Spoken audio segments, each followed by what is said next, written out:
नमस्ते, मैं डॉक्टर जोगेश वैश्यनदसानी, हृदय रोग विशेषज्ञ, रायपुर।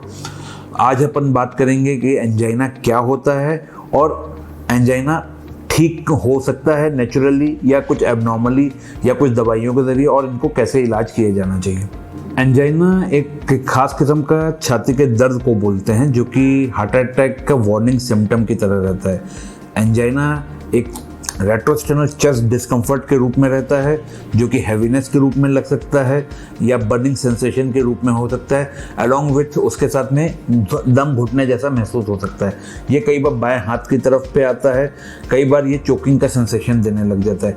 इसके साथ में कई बार लोगों को पसीना भी आने लग जाता है और घबराहट सी महसूस होती है।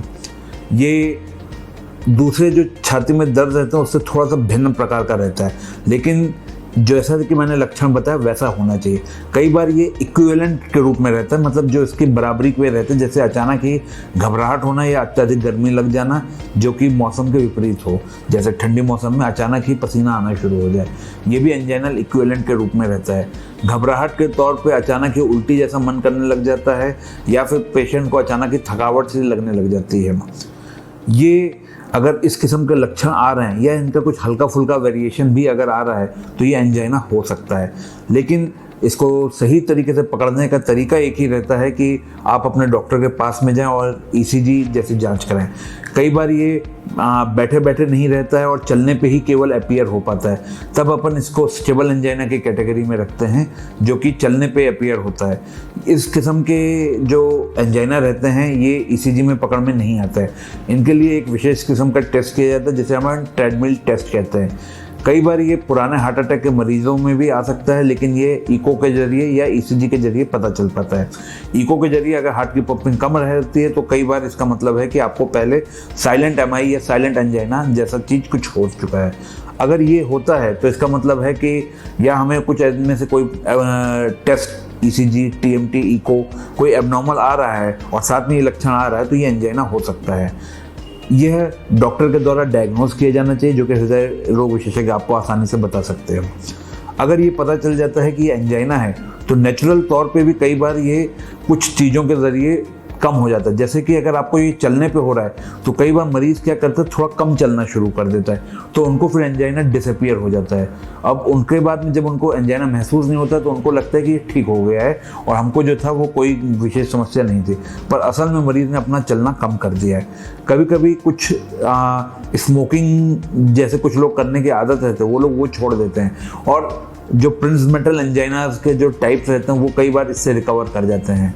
जो आप स्मोकिंग छोड़ देते हैं तो ये एंजाइना ख़त्म हो जाता है, लेकिन असल में हार्ट की बीमारी है अंदर, और कई बार ये दवाइयों के ज़रिए भी कम हो जाता है।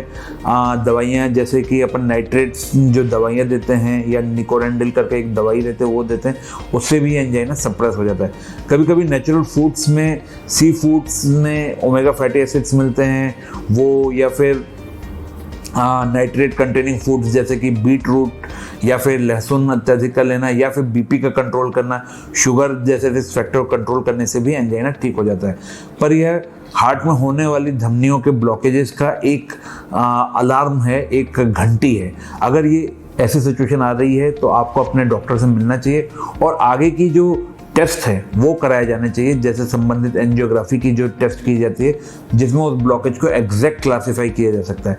कई बार इसके लिए परफ्यूजन स्कैन्स भी किए जा सकते हैं, जैसे कि ये आपके रिवर्सिबल इस्कीमियास को फाइंड आउट करता है। डोबिटामिन स्ट्रेस इको भी इसी किस्म का टेस्ट है जो कि आपके इस किस्म के एंजाइना को पता करने में हेल्पफुल रहता है। अगर सिम्टम और साथ में डोबिटामिन स्ट्रेस इको में कोई एबनॉर्मलिटी नज़र आती है तो इसका मतलब है कि आपको एंजाइना हो रहा है। अगर एंजाइना हो रहा है तो उसको त्वरित इलाज किया जाना चाहिए, क्योंकि ये आगे चल के एक मेजर हार्ट अटैक का कारण बन सकता है। मेजर हार्ट अटैक में एंजाइना अगर रिलीव नहीं होता है किसी भी सिम्टम, किसी भी दवाइयों के ज़रिए, तो वो मेजर हार्ट अटैक में कन्वर्ट हो जाता है, जो कि आपके हार्ट को डैमेज कर सकता है और एक परमानेंट उसकी पंपिंग को कम कर सकता है। तो अगर आपको ये लक्षण महसूस हो रहे हैं तो इसका तुरंत इलाज करवाएं, अपने कार्डियोलॉजिस्ट से मिलें और जो सही इलाज हो वो, जो और सही एवं मुमकिन इलाज हो वो करवाएं।